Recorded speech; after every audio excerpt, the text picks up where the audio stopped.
All right. Brand DIYers, welcome to another episode of Entrepreneur Hot Seat. So Entrepreneur Hot Seat happens every Thursday.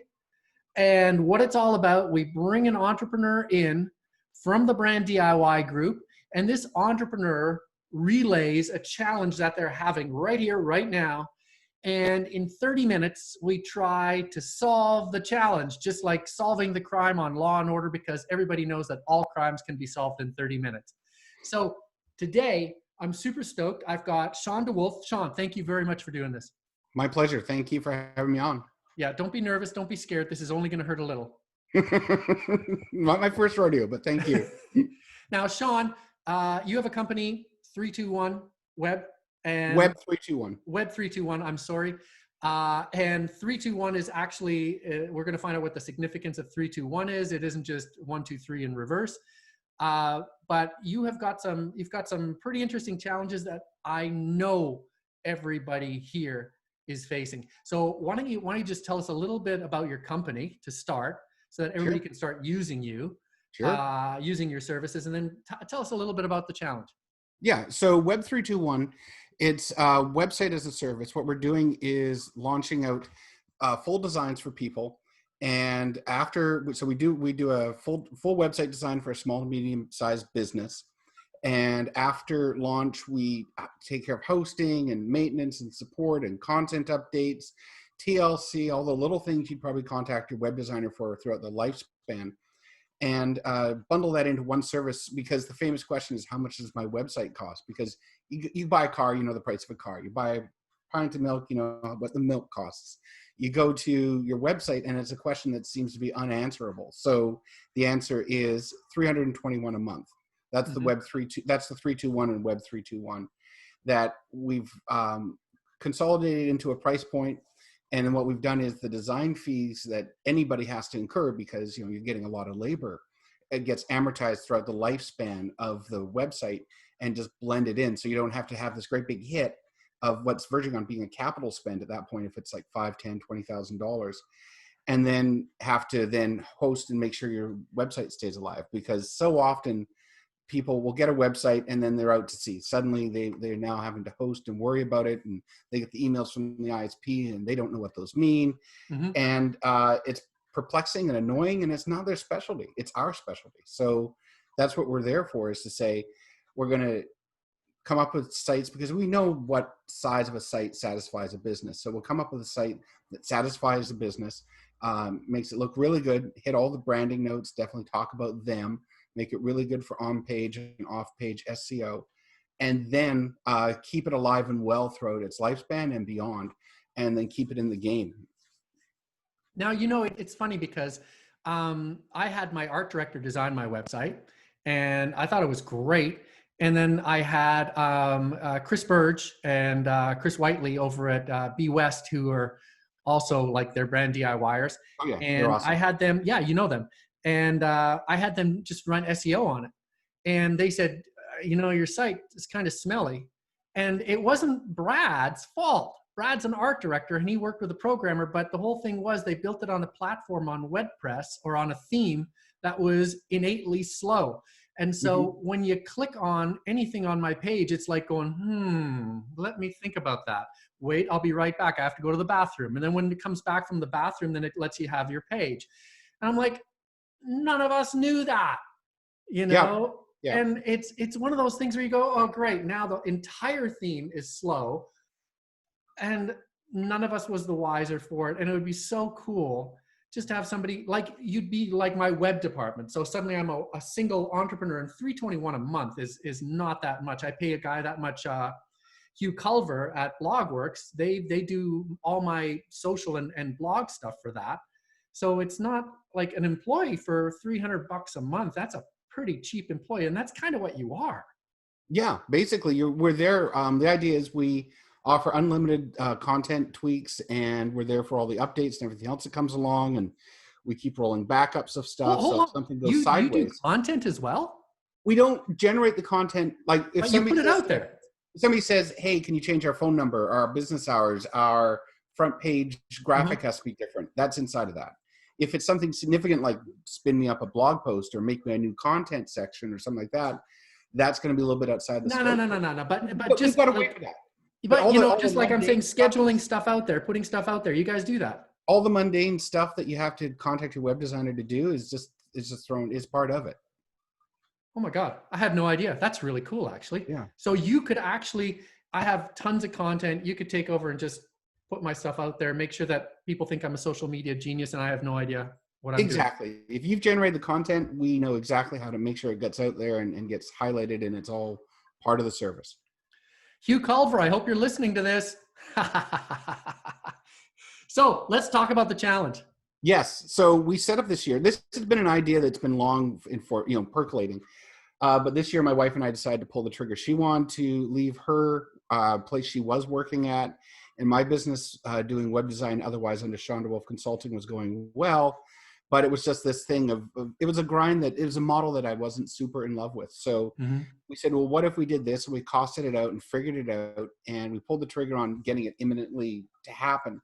But the start of this year, started one way, and then February, March hit, and you couldn't walk into offices, you couldn't cold call, everything else, but we still proceeded, set stuff up to go.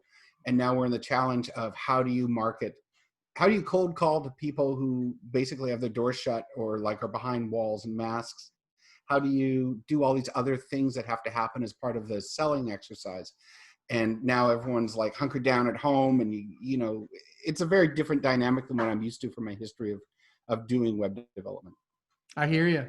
And I'm so excited that is the way you phrase the challenge, because I know about 101% of the people on this site have the same challenge. And I had the same challenge, and I continue to have the same challenge. And I had the same challenge before the pandemic hit. I'm a marketer. And so what I do is I put stuff out there. I have hundreds of blog posts, and like I said, I use BlogWorks, and they put my stuff out, and I look like a genius. I'm always out on the interweb with smart, fun content. And that was getting me exactly zero business. Mm-hmm. And then I met a gent, we were both teaching at Royal Roads University. His name is Joe Girard, and he's also a brand DIYer. He's been on a couple times talking about selling, and he's an absolute monster of sales and a real fun guy to boot. And I'm going to connect you with him after the show. But I met Joe, and he goes, "You dumbass, marketing isn't going to save you. What you need to actually sell." And then you realize, oh, wait a minute, it's marketing and sales, marketing and sales. It's not marketing and marketing. And I didn't want to do sales because I have a lifetime of sitting in a fancy white office. And I always thought sales was kind of dirty. And he says, if you don't do sales, nobody's going to come in the door. They're going to think you're a genius, and then they're going to go to lunch. Yep. And I'm sure this sounds really familiar to a lot of people. And it's hard and weird and awful going out to go and sell to somebody. That sounds familiar, right? It is. And I think for me, my big thing is I'm happy to sell. I'm happy to close the deal. I kind of get that predatory thing of, like the thrill of the hunt. That part I really like. But sometimes I get the challenge of how many hats can I wear? Because if I'm in design mode and I'm locked in for 12 hours fixing something really complex, I'm not selling. And if I'm selling, I'm not doing that repair work, right? So for me, it was a little bit about freeing up resources or systematizing so that I got stuff to work a little bit better. But now I'm in a position where I want to sell. It's hard now to get myself in front of people who could become clients. And that's the tricky part is, I'm not beyond going around knocking on doors, but I've had a history of cold calling, and I know the success rate, but it's kind of a necessary evil as part of it. It can't be your only game. But now with COVID, it's a much more difficult prospect. I hear you. You know what Joe impressed on me? Because I know how it feels. I've been there. I'm still there. But what Joe told me was that if you go into people selling stuff, it's a bummer. Yeah. But if you go in and you've solved a problem for them that they maybe weren't even aware of having, you're going to get them to a place. And I'll never forget when he said this. He said, you got to get them to a place where they go, huh, it's like, I didn't even know that. How did you know that? you know? And then suddenly you're not selling. Then they're looking to you and going, tell me more, tell me more, tell me more. And then you feel like a rock star because you're actually helping them. And what a cool feeling. So I Hmm. said, okay, how do I do that, smart guy? And Joe told me about this thing called spin selling, SPIN.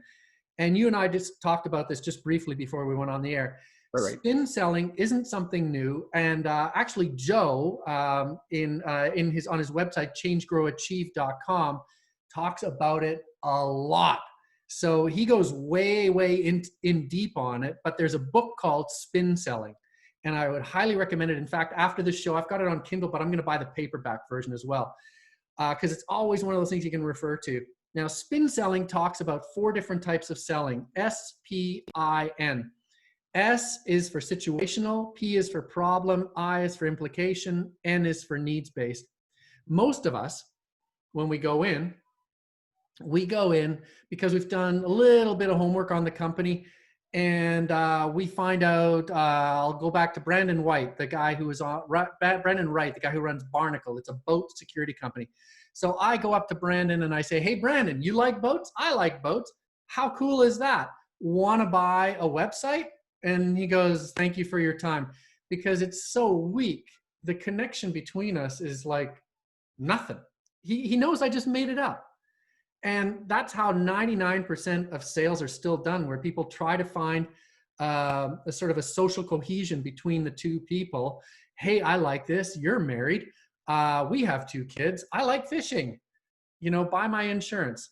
Yep. And we still do that. And it's gross because when somebody does that to you, you can smell the bullshit as soon as they walk in the door. And so they slam the door in your face and you hate selling. So I don't know. Does that sound familiar to you? It sounds familiar. I mean, I know somebody who way back when I started doing web designs and selling, he said, you sit down with a guy and if they smoke, you smoke. And if they drink coffee, you drink coffee.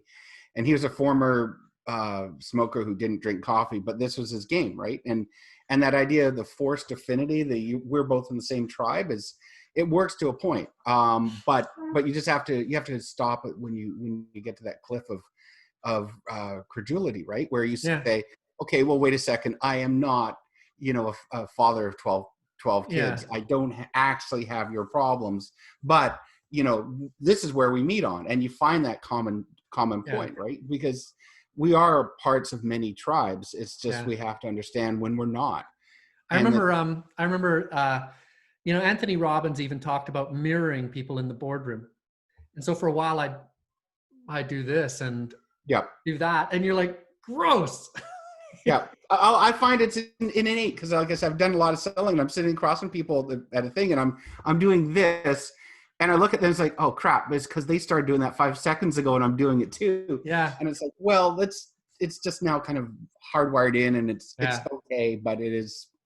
Yeah. It is what it is. So the next stage, once you get past the point of, all right, you fish, I fish, let's be friends, buy my insurance, which nobody's going to buy. You get to the problem-based selling, which is, I have done a little bit of homework on you, and I see that if you don't have a website, or if your website is crap, or I ran it through the HubSpot web analyzer and I find that it's slow, it's not tracking on SEO, and it's not working on mobile, I point that out to you. Do you realize that your website isn't working on mobile? And it's funny because in spin selling, the guy who wrote the book, his daughter came in the room while they were talking about this, and she says, yeah, but that just makes me sad. And a lot of us stop right there. They go, that if you don't have the right website, you could die, tomorrow. And everybody just goes, oh, now I'm depressed. I'm an entrepreneur and you've just depressed me. And, then you're going to say, buy stuff. Well, it might work if you're selling fire alarms.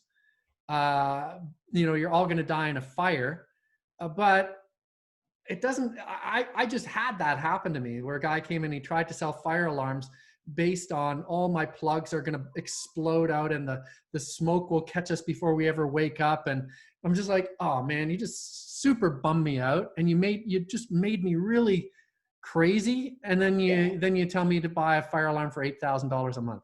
Fear, uncertainty, doubt works to a point, and I'm not totally adverse to using it, but it doesn't feel good. No. Like you can't drive somebody by fear because it only gets them to a point of safety. It doesn't get them to a point of growth. And Bingo. I think that's the thing is you want somebody to really dominate what they're doing. You don't want them just to go, okay, now I'm safe and stop. You need them to be able to get the point going, okay, well now I'm solid, and you build strong foundations and then you grow off of strong foundations. You don't, nobody sits in an emergency shelter thinking they're ready to take on the world. They're just, you don't want to get Bingo. them to that point. You want to get them past that point. But some of it is get them away from their jeopardy. Yeah. But yeah, if you leave it there, you just make everybody sad. Yeah. Totally. So then the next one, implication, is I've done a little bit of homework on you and I see that your website isn't working properly.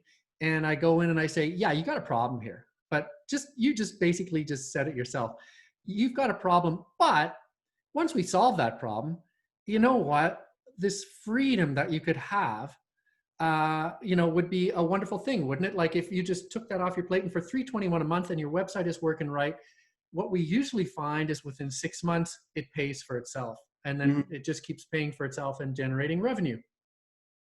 Suddenly, you've done the same thing as with the problem. You've isolated a problem, but then you've taken it one step further and drawn out the implication, what happens if I solve the problem? Very direct, Exactly. Yeah. And that's the thing with our things. We say, we can solve these problems because before I got into spinning up Web 3.2.1, my big thing was performance. And I'd go into places, websites, and their sites were dogs. And I'd say, here's first what you have to do to make it work better. And then I'd run something, HubSpot works, page speed insights. The one I use a lot is GT metrics, and it has a letter grading system. And I'm going to write this down here. And GT metrics is great because they'll let anyone come in and do a free report.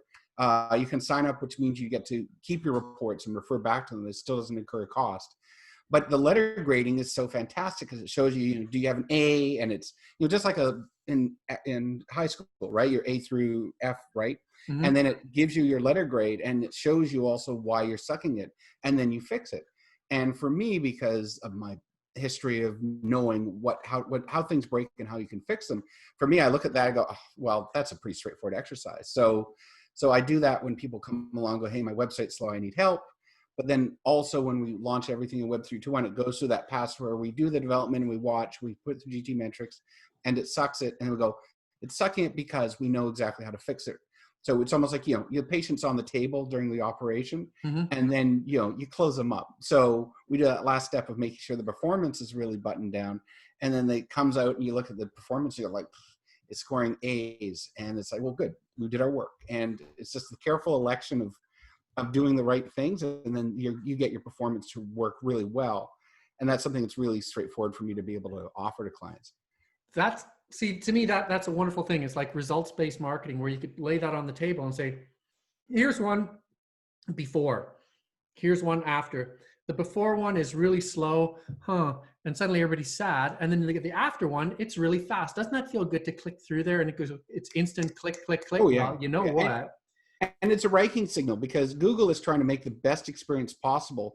And their search results form their quality of service. So if they're serving out slow sites, people are going to get disaffected and think Google, they're going to shoot the messenger. So if we go and make performance improvements, Google sees that and says, okay, well, we got these two sites that are kind of equal, but the one that with better performance gets the better positioning. And it doesn't say that good performance gets you a great rating. It just says good performance breaks that tie. And that's really critical. And that's important what we've done. And we've got some stuff performing really well. Like my kid's boyfriend hates searching the internet because of us, because he has his favorite engine he likes for cars. And because we've so dominated that phrase locally for a related field, every time he searches locally, he gets our stuff instead of his engines. And it's like, sorry, I'm supposed to do my job. I love that. So you've just perfectly illustrated, going from problem, it's slow, to implication, which is you fix it, it's fast. Look what happens. Google loves you. Yep. And the next one is where it gets really interesting, which is needs payoff. And in needs payoff, essentially you go to the human needs behind that. Okay, if my website is faster, it goes higher in Google. But what does that mean on a human scale? it means that people start walking up to you and going, hey, I didn't know you're such a web genius. You look more pro. You look more buttoned down. And if you're an entrepreneur, I'm almost certain if you're a small founder entrepreneur, there's a lot of competitors who have pretty 101 grade kind of websites. Yeah. So suddenly you look like you've got 50 people working for you, even though it's one guy. Yep. And suddenly the needs payoff is I look and feel bigger, therefore I can go after bigger clients. And, you know, it could be as simple as just going, look, you're surrounded by 101s here. If you went up here, suddenly you're in a different snack bracket, different competitors. Wouldn't it be nice to go to their clients and say, I'm a big dude too, but I cost 50% as much. They don't need to know you're just one guy. And they go, huh. So it's a human need that goes beyond a website to a real business thing, you know? Yeah. And then there's also, like, to me, the biggest one, having people watching my back as far as social and content and website goes, is just, I go, done. I can worry about the 99 other things that cause me like desperation and anxiety every day. That's one thing. And it's such a huge one for people who aren't native in this to just go, oh, done. Yeah. So we were doing a video last week, and I had a turn of phrase I really liked. I'm going to keep reusing, which is, sure, you're an orthodontist and you want to spend a weekend doing your own website, but you wouldn't want it flipped. You wouldn't want your web designer to take a crack at his own orthodontist work, yeah. right? Same thing. You need the specialist to just hand over stuff to other specialists so they can do what they do best, and that's kind of our proposition. But the biggie about all that is everyone has shifted online. Like we're doing a Skype session, right? We've never actually sat in the same. I don't think you and I have ever sat in the same room, but you know, we're doing this now, and this is pretty much the only venue that's really viable nowadays. Everyone is going online for their first and second impressions. So if you don't look good online, even though you may look impressive otherwise, you kind of pick up a stink. And that idea that it has to be your way to put your best foot forward. Yeah, it comes down to trust in the brand. I mean, it's a subtle thing, but we're human and we can smell that, you know? We can smell it even when it's digital, especially when it's digital. Exactly. So now I'm going to get to the last thing because we've got to bring this home into the home stretch. So we got situational, problem, implication, needs, payoff, selling. And if you can go in with a needs payoff thing, I did some homework on you. I looked at this. Are you facing this problem? Do you realize that if you got rid of that problem, you'd have more time for the 99 other things that are driving you nuts and up into a higher snack bracket? And the response is supposed to be, huh. Now, the problem still remains banging on doors. And I'm going to let you in on what Joe let me in on. And that is Loom, Loom, like a weaver's loom. And Loom is a video thingy. And you can press record on Loom and record myself talking to you going, hey, Shawn, you know, I've been looking at this web company. I'm thinking, that's my dog chasing kids in the kindergarten. You should be thinking about this, because if you had only 99 problems a day and not 100, that would free up some bandwidth. And if you think about it, $321 a day, $321 a month, that's about the price of a latte, right? $4 latte a day, 30, you know, it's not a lot of dough. And you just know that instead of a website that's one and done, then what you've got is a website that's constantly evolving and keeping up. And you go, think of the headache. Think of, oh, and by the way, social. So Loom, instead of going door to door, I record a phone call or I record a Loom video that says just that. And I go, I got a lot of people who are thinking about this, just going, I need one less thing on my plate. I hate this. I don't want to do this. And so are you feeling that right now? If you're feeling, I love Loom. I heard Loom's like, oh yeah, I love Loom. Somebody put me onto it last year, and then with the pandemic, they dropped their pricing from like to really cheap. And cheap is, you know, I love cheap. So so I got onto Loom, and I will hop onto Loom like probably once or twice a day. You'll hear me say to my wife, okay, I'm going to do a Loom, and I'll just go through and I'll web surf with intent of demonstrating what's going on and trap it and then save it. And it goes to clients, it goes to other people who want to show off and train. And I haven't thought about using it as a way to bring in a selling thing, but unbelievable. It's a huge idea. It's an awesome idea. Works like Works like a great goddamn. I do it with people that I have just sort of met on LinkedIn, and they work for ABC Medical Company in Louisiana. And I Yeah. record one of those things, and the open rate is about 90 to 95%. It's because, oh yeah, nobody knows this yet except you and me. Loom offers you this cool tool where you can do an embedded GIF. So GIF. I'm a GIF guy, but everyone For hates me you, for I it. GIF. So you have an email, and your email pops up and it says, "Hey Shawn, I was just thinking about something to do with subscription-based services." And then you go, "Shawn, I know that you have an entrepreneurial company, and I know that you're familiar with software as a service, but I have something that you might be interested in here. I don't want to waste my carpal tunnel syndrome typing, so we just click on this link, and there's a little link of me doing this Jiffy thing. Yeah. And it's like catnip. Everybody clicks on it. When I put one of those Loom things up on a cold call, 100 to like 90 to 100% click through. And people come back and they go, I've never seen that before. So even if you feel it's old hat, there's the great unwashed out there, all of us, who've never heard of it. Yeah. No, that's a huge idea. And it's a massive connect the dots moment because I use Loom and I do outreach. So it's huge to be able to do that as a more formal, more, put together selling exercise. It's still novel. Like the feedback that I get is like, I've never seen this before. Are you Jesus? People have never seen one of those things before. And then when you combine that with a message that's not, hey, I want to sell you a website, click no. But it's, I've been thinking, I got a lot of clients who come to me and they got this thing going on. And I keep telling them that if they get rid of that problem, then, price of a coffee every day, and they free up all their time and their website evolves. And it's really cool. And I can go into like 3 or 4 things. I have this site, which is old, this site, which is new. This one is going up on Google, so people are searching it. I have these guys who are like making 20% more money inside of 3 months just because of Google search. I don't know if that's a thing that that's is your huge. thing, but if it is, maybe we should talk. I don't know. Call me back. Yeah, that sounds awesome. Fantastic idea. When I started doing it, and again, kudos to Joe Girard, brand DIYer, go Joe. When he dialed me into that, I was like, no way, because it's so obvious and nobody does it. Yep. And that's all the time we have. All right, Mark. Well, thank you for the time. Help? Yes, that's fantastic. Yeah, no, huge. Thank you very much for this. No, not at all.